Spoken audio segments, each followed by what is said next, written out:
We are here for the world premiere of the movie Transformers Rise of the Beasts in Singapore, where we will be meeting with the stars of the movie. What's up, Philippines? Love you, baby, love you. Yes, shout out to everybody in the Philippines. Make sure you go watch Transformers Rise of the Beast when it comes out. Actors Anthony Ramos, Dominic Fishback, and Toby Nwigwe, together with director Stephen Capel Jr. and producer Lorenzo Di Bonaventura, led the world premiere of the movie Transformers Rise of the Beasts in Singapore. Hours before that, they answered questions from the media at the Transformers press conference in Marina Bay, Singapore. Ladies and gentlemen, please welcome our director Stephen Capel Jr., the cast Anthony Ramos, Dominic Fishback, Toby Nwigwe, and producer Lorenzo Di Bonaventura. What's up, guys? Welcome to Singapore. How are you? Anthony, how are you? Dominic, Toby, how are you, my friend? Good, how are you doing? And Lorenzo. Hello, sir, how are you? Okay, so, how do you guys like in Singapore thus far? Yeah, indeed. It's great, I just got here. You did this morning. You saw the airport then? Yes, from the airport. It's pretty nice, right? The airport's great. It's great, right? It's like an amazing mall. I went on the tour. It was amazing. You guys' culture and everything here is beautiful. So. Awesome. Awesome. All right. Let's get into some of the questions here because I know a lot of the media here from around the world have some questions for you guys because we're kicking the global tour right off here in Singapore. So Lorenzo, as the producer of the Transformers movies, what aspect of this latest installment are you most enthusiastic about? Stephen had a great vision for this movie, and thankfully, what's so great about the movie is it has a ton of heart, but it also has the spectacle that you want to expect from a big Transformers movie. So I'm really happy with people's reaction to the characters. The characters are really fleshed out, and we got some great actors right here who really kill it. Indeed, absolutely. All right, Stephen, now being a passionate Transformers fan, what element of this movie excited you the most? I think it was creating the Maximals in the Beast Wars, like having them. Oh yeah, thank you. We spent a lot of time on our designs, you know, and to be able to like leave a print in a franchise and say, okay, we're taking the Beast Wars, these Maximals that everyone loved, and now bringing them to live action for the first time. So really diving deep into their design, really diving deep into their personalities, and even of course their like ability and traits when they're fighting and their choreography. So it's probably my favorite part. And then we have a special guest, which is like Mirage, which I feel like is a real new stamp, and I was able to create something new with Mirage and his personality. Indeed, indeed. All right, Anthony, now we heard that you had a 2-week window to actually learn how to drive before the film. How was that like for a crash course? No, I had a 2-week window to get my license, but I have been taking lessons for like a few months. Okay. But yeah, no, I went back to New York after we quarantined, and then for 14 days, whatever it was. So, and then we did a few rehearsals, and I went back to New York for like 2 weeks, and I was like, yo, I have this much time to try. So I got like the last appointment at the DMV in Brooklyn to get my license, and I passed in my mom's car. So shout out to my mom. All right, Mom. Give it for Mom. All right, Toby, your song "On My Soul" is included into the movie's official soundtrack. Yes, indeed, it's an awesome song, man. Awesome. How does it feel to incorporate your music into your acting career? It feels immaculate. It feels even more immaculate that I was able to do it with this franchise and with one of the top 5 Dead or Alive noms. So yeah, it was incredible to have both these two worlds meet and to be a part of, you know what I'm saying, 2 incredible legacies. Indeed, indeed. Now, Dominique, can you share with us your experience of filming at an exciting location such as Peru and Brooklyn? Particularly considering that Brooklyn's where you grew up from, right? Yes, I'm from Brooklyn, born and raised, and Anthony is as well. And it was amazing because Anthony and I used to meet before the movie, before we even knew about it, and saying, man, we gotta do something together, we gotta do something real Brooklyn and real epic, and we had no idea that it would be Transformers, so we're very excited about it. Awesome, all right. Stephen, in this film you stayed away from the Decepticons. What was the reasoning behind that choice? To be honest, we did have one scene with a Decepticon. It would probably be in our deleted scenes. Is that right, Lorenzo? Yeah, we have it in deleted scenes. Yeah. We had a Decepticon in the film. Ultimately, we had a lot of new characters, new factions. I felt like throughout the years, we've seen a lot of Decepticons. I love the Decepticon. I literally call my car Decepticon, you know, a personal ride. So we wanted to just do something different. So we're introducing the Terracons, which are new villains. We sprinkled the Predacons throughout, no spoilers. And we have the Autobots and we have the Maximals. At a certain point, it became like these are some really strong factions, and I wanted to make sure they got the right amount of screen time, you know, and character work. So we didn't want to go too deep. And again, Decepticon is something we've seen before, so we just wanted to, you know, introduce something new. Sounds good. Yeah. Sounds good. Next question. Any other questions? Yes. Joe Kim. Hey everyone, it's Joachim Gomez from 987 Singapore, radio station as well. My question is directed to you, Toby, from a music standpoint. Linkin Park, a huge part of the Transformers movies in the late 2000s. With your involvement now, does it mean we'll have more songs from you in potential future films? And a fun one, Could you lead us all in a breathing exercise? Thank you very much. Yeah, I think it does mean that we'll have. Come on, Lorenzo. Let's not have me hog all the questions. Lorenzo can answer that as well. Yeah, but I think it does mean that. And I found out on the set of. Do people know it's a video? Yeah, there's gonna be a video for On My Soul as well. Yeah. On the set of the video, I found out that outside of Linkin Park, I'm the only one to have. Hey, come on. An original song in the Transformers franchise. So I was like, oh, wow, it's incredible. So I think so. And the breathing exercise, we can start after the, you know what I'm saying, after the session. Hey, Toby, on that, did you know where your song was going to be placed in the film? Absolutely not. The Really? song really came from an idea that Steven had, and once Steven kind of like told me what he was thinking, I put my little creativity around his thoughts, and he's like, hey, what you think about Nas or another person getting on the song? And I was like, oh yeah, if it's possible. Yeah, you know, I don't really know Nas like that. That ain't a number that I could just pick up and call. But you know, fortunately, Steven is a very popular director. And he has a lot of very cool friends. So he was able to just have Nas listen to it, and fortunately enough, Nas was interested, and it became a moment, a monumental moment in history. Just to speak on that just a little bit, like I think what we wanted to try to do differently, you can hear the track as it is now, I can hear it in the background, I love it, it's my song. But I think a big part of it was making sure it also felt like score. Yeah. So when you watch it in the film, like Toby really paid attention to that. I showed him the sequence where they're all finally working together, like to the phrase, to all are one. I showed you guys seen the trailer with the really long take. You know, Toby's track comes in that right exact moment, and it just felt like it had this aggression to it. So he kind of was a composer at the moment while creating it, because he produced the track and everything like that. So, true blessings with a special track, but I just wanted to get that out there. Like, some composing skills in there. So, yeah, the future. Indeed. Dominic, I got a question for you here. Jumping into a franchise this big, were you nervous when you were casting this? You know, I watched the first movie when I was younger, and I watched it and said, man, I want to do something like that. I never thought it would be Transformers.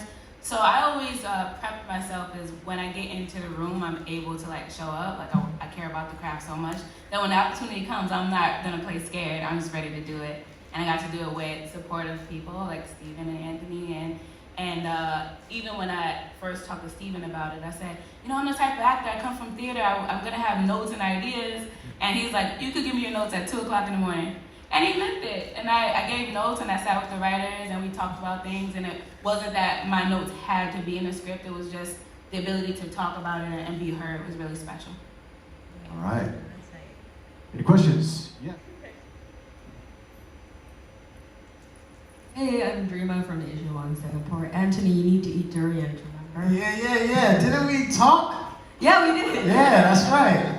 They're not letting me bring you durian, so you have to go procure some on your own. I'm gonna get some later. Sure. All right, so this one's for Anthony and Dominique. Since you two are New York natives, what scene or aspect or monument were you most proud of seeing in the film that like relates to your heritage and where you're from?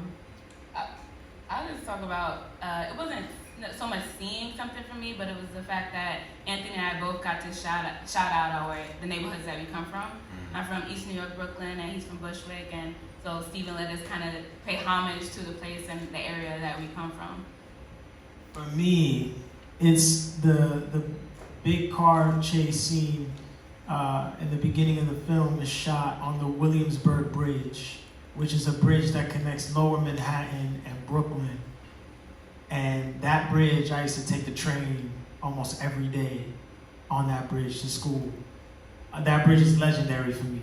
And when we were talking, me and Steven, one of our first conversations, I was sending Steven like photos of like different places. Yo, you could shoot here, you could shoot here. I think I even did I text you a couple bridges? I was asking like Brooklyn Bridge versus Williamsburg Bridge versus Manhattan. And yeah. Like, oh. Williamsburg Bridge. I was like, shoot, and so that for me was crazy to see a scene like that be shot on the Williamsburg Bridge, a bridge that, is I'm so feel connected to because I've just been walking that bridge, taking the train over that bridge, driving. No, I wasn't driving over that bridge. Somebody was driven over that bridge. That was special.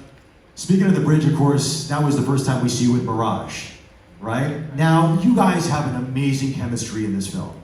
Now, I know it's probably not easy to do that because I don't think Pete Davidson was there, was he, or no? How did you create that chemistry? Because it just was so natural on screen.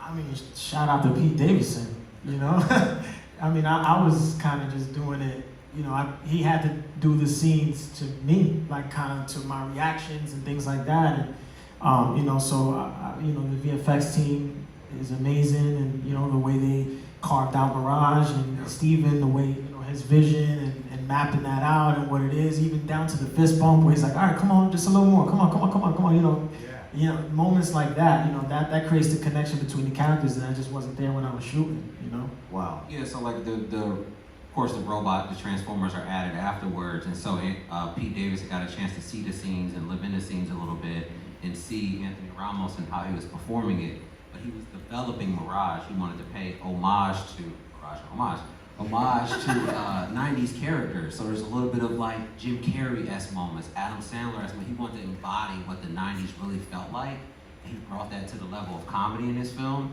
and so that just created a unique energy, you know what I mean? Like, he reminded me of like The Mask. If you guys ever seen that movie with Jim Carrey or other old films in the 90s, because he was trying to embody that and work off of Anthony's, sternness and innocent look, because he never seen the talking robot before. Awesome, fantastic. Any questions here in the audience? Yes. No, it was you. Go ahead, Joanna. Yeah. Just gotta stand up. Hi, welcome to Singapore. I'm Tina from New Weekly Singapore. So my question is, this movie has been quoted as it's a prequel, it's a sequel, and it's a reboot. I think each term carries a different expectation and pressure. So for the director and for the actors, if you wish to contribute, is that which is the heaviest term to carry and which is the lightest for you? Oh my God, that's a great question. It's a sequel. There you go. If you look at it from a timeline point of view, it follows Bumblebee. So, but it is a prequel, and then it's before all the previous movies. So it sort of exists in its own way. What I don't think it is a reboot, because it's still our characters. One of the things that Steven brought to the table right from the beginning, which was so great, was the idea that when we meet Optimus Prime, he's different than what we think of him.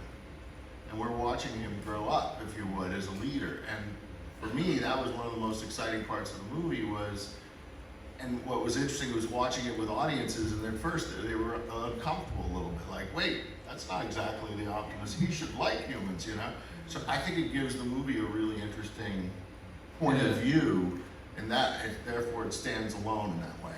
Exactly. I feel like the most pressure is probably following, if you were asking the pressure, like the sequel act, because Bumblebee was really enjoyable. Like, it was very intimate. You were able to connect to the characters again, and now you go, now Optimus Prime is there, and now the Maximals are there. How are people going to feel about them? I remember everybody walking away from Bumblebee, connecting more with him, and I wanted to do the same with Optimus Prime, but something slightly different. So the pressure becomes, all right, Paramount, Hasbro, Lorenzo, Peter Cullen, huge. which is like, hey, we're going to push these characters a different route. Someone you played with, and some you guys have been with for years, and that was this pressure because you're dealing with the fans, right? You don't want to push too much because then all the fans turn it off. You got to follow like a strict sort of like, all right, this is what the fans want, and so that's where the pressure falls into place. Is trying to balance that, what you guys want, what I want as a fan, but also what we have to challenge, internally for our characters. All right. Any questions? Yes. I'm from Japan. I'm from A-Leaf. I'm movie introduced TikToker in Japan で、監督にスティーブン監督に質問なんですけども、僕はビーストウォーズトランスフォーマー大好きで、この映画たくさん動物が出てきたと思うんですけど、僕はすごくこの映画楽しかったんです。Sorry, translation. Oh, thank you. Thank you. I was like, all right, challenge accepted, baby. Let's go. I almost took the glasses off. I was looking at you like this. All right. Are you ready?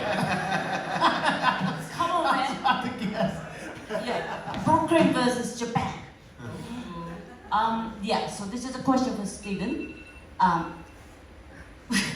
I'm a huge fan growing up, Beast Wars and original animation series of Transformers and everything, but if you were to direct the next this series, and what kind of animal that you want to turn into Transformer, one of the Transformers?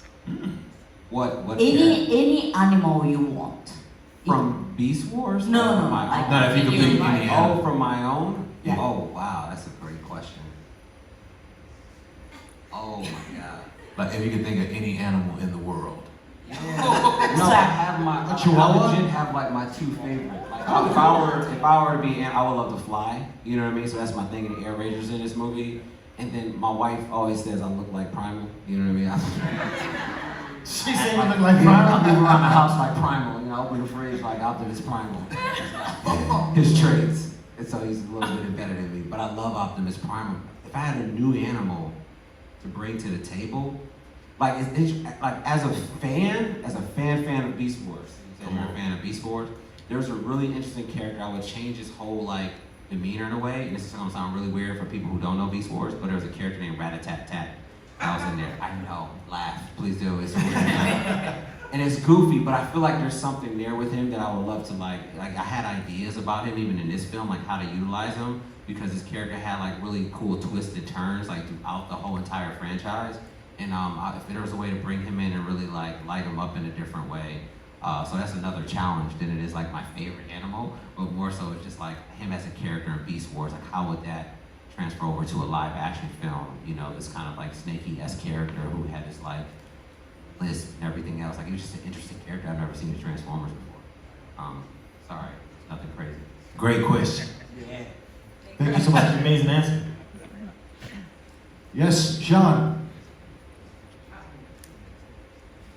Okay, on that note, instead of just animals alone, out of all, and this is for everybody, out of all the Transformers that you know of, who's your favorite and why?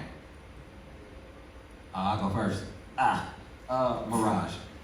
Mirage in this one, I know everybody else probably wants to say Mirage, just because I was able to like really dive into his character and bring something totally new and fresh to like a voice to the franchise. And I feel like me and Pete Davis really like cracked that. So like leaving this is Mirage. Before this, it was Optimus Prime. Don't tell Peter Cullen that. I love Peter Cullen. Mirage. Well, for me, it was Cheetor growing up. So, because he was just like the coolest one out of all of them. You know what I'm saying? He had the best lines. He had the best, like, he just had everything. He was just the coolest one. You know what I'm saying? So for me, it was Cheetor. And it is still Cheetor. Oh. Mine is Bumblebee. I think from the first movie, and then there's such a sensitivity, and everybody loves him, and so it hasn't changed for me. Yeah, mine's is Primal because he's a beast. Very simple. And he looks like, hey, I know, crazy. I'm gonna say, I don't know that this is my favorite character, but it's the one I miss that we used very early in the first movie, Ironhide. Yeah. I loved how he was so basic. He just wanted to shoot his guns. Yeah. You know, it's his only desire in life. When can we shoot? So he always captured my imagination. For me, it's Rhinox. Oh, Rhinox. Yeah. Wow. From Beast Wars or our film? Honestly, Trick Race. oh, this was really nice. From the series itself, it's just that whole big brother attitude as well. It's like the second in command, and in this, you could see him. Even though the main characters were doing their thing and all that, Rhinox was in the back holding it down. Always protecting Primal. Yep. Hi, this is Geoffrey from TVB Hong Kong, and this question is for Lorenzo. In the future, is it possible for Charlie Weston to meet Noah and Elena? Wow. Well, listen, we actually for a moment had a scene where we brought Charlie in at the end, but again, it started feeling like we had too much. And it felt like we were trying to force it in there because she was great and she was great to work with. And, you know, I think it's too early to say what we would, but we'd love to have her back because she did a phenomenal job for us and she's such a great actress. And I think what would be interesting is she would be now an adult, right? So it would be a very different character in a way, what we could do with her. So I think that would be the interesting creative thing to discuss from our side is, okay, now what'd she do after she got to know Bumblebee so well? You know, did she go off and decide to become a scientist because of that experience? You know, does she work for Sector 7? Who knows? But I think we could pretty much go in a lot of new directions with her, and that's what's exciting. Basically anything is possible. Yeah. Doors open for sure. You know, I love Haley's character Charlie so much, and it's like if we do bring her back, it has to be right. You know, to your point, not forced. Yeah. So, see. I had a question for Dominic real quick. Dominic, you're obviously this museum sort of researcher in the film. Were you ever pulling from other performances, other films to sort of get inspiration for this? There's kind of like a Robert Langdon vibe to it a little bit. Oh, you know, no, actually, kind of just Anthony and I, before we read the script a bunch of times on FaceTime and things like that, and just was super excited to bring an authenticity that we naturally had because of the Brooklyn, because Steven really wanted to lean into it because of the swag, and I just, so we just kind of played with it. Cool. Anthony, wait, before she be finished, can I just, Dominique's script, yo, she journals. You know what I'm saying? She played with it, but like, when I tell you she's like a student of the craft, I'm talking about like journals. A journal full of like notes of what her character's journey is gonna be, beginning to end, every single beat. I'm talking about like, she thought every single thing through. So I just wanted to give her that.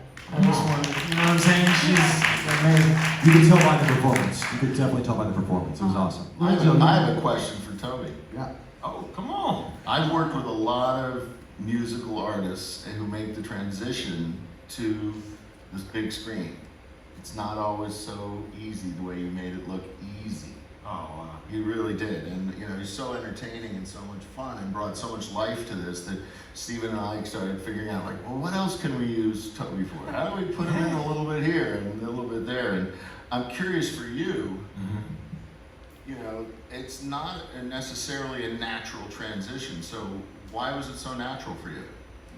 I feel like it might have been a little bit more natural for me just because a couple of things. I grew up with Nigerian parents who, like, every single day is like a scene from a movie. It's a scene from a movie, to say the least. And then I think just playing sports, playing football, I've learned to perform in front of thousands, and I felt like acting was way easier than being on a football field and not getting extremely embarrassed by getting ran over by somebody. Getting, like, you know what I'm saying, dropped or concussed or something like that. So I think I just learned to, like, hold my own in front of thousands, and I was like, oh, I don't really have no fear. And then growing up in A-Leaf, like, I had to master how to maneuver through society being African in an African American society. I was an African booty scratcher for a lot of my earlier years. Y'all really know about that in Singapore. And y'all don't have to face that kind of torture as a child. But once I learned how to like tell jokes, cap jokes, and like perform, entertain, and like know how to like, you know what I'm saying, sustain myself in society. I didn't have a lot of fear of most things, and I think that's what a lot of the acting is, mostly getting over the fear of whatever. We all know y'all are like, you know what I'm saying, extremely good. Ant doesn't journal, you know what I'm saying. Dom does. They're very, very skilled at what it is that they do, and I just try to really like glean off of like, you know what I'm saying, how they did on set. I'm looking forward to meeting your parents. Oh, no, you're not. Probably for the first 20 minutes. You know, there's another question for you here. Now, since you introduced, of course, the Maximals, the Terracons, the Predacons, what other aspect of the Transformers universe would you like to bring into next? What's great about Transformers is there are so many characters, there are so many things, and actually the hard part is resisting putting all of it in, because what happens when you put all of it in, and we've definitely been guilty of that before, is nobody gets enough time. So I think what the process will be is trying to figure out, okay, now we have these Maximals, now we have our Transformers, now we have our human characters, what else can you actually juggle? So I think that, you know, one of the things that is now the spirit of the tone of this franchise has always been, and Steven's brought his own mark to it, which has been great, is that there is a sense of reality, even though this thing is so crazy and extraordinary in certain ways. We've always tried to maintain that the world as we know it is as close as we can, and then these are the extraordinary things. So that's kind of what we got to do. So we don't know exactly what we're going to bring in next. But I know that what we're going to try to do is not repeat ourselves. I mean, there's a major villain that we all know and love, and I'm curious of where he's at. That's one thing. And then the other is, one big thing for me was we're here on Earth a lot, right? And I feel like there's just a huge universe. Like if any of you guys watched the comic books or read the comic books, especially the Japanese versions of the comic books, what I truly think are probably one of the best versions of the comic books, there's a big world out there. There's different planets out there, and we tap into that at the very beginning of this film. And I was like, I just want to introduce the idea that there's so much more to explore. The universe is huge. So. Awesome. Anthony, when you obviously shooting something like this, and a lot of it's CGI, and you're not used to, you know, you're just kind of playing make-believe a lot on set. But when you got to see the final film, what was the one thing that surprised you the most? I've not watched the movie. No? I've not watched the film. So y'all have seen the movie. So you're just giving things away while you're asking. Yeah, I second that. I also have not watched the movie. Really? Yeah, so all the questions about all the extra stuff that, we don't want to hear that. I don't remember what the script is about. It's been so long. Yeah, and I purposely didn't read everybody else's, everything outside of my part in the script, because I wanted to go to the movies like everybody else and be extremely surprised. So now it's So now I know two things that's in the movie for sure. Did you know we killed you?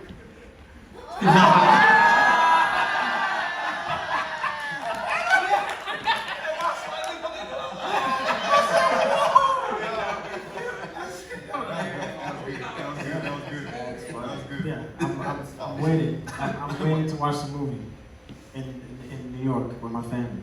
Awesome. Yeah, that's what I'm gonna watch it with my friends and my family. Yeah, fret not. I'm gonna watch it in Singapore with y'all. Yes. Tomorrow night, Sands Theater. It's gonna be glorious. Any last questions here for the? Yes.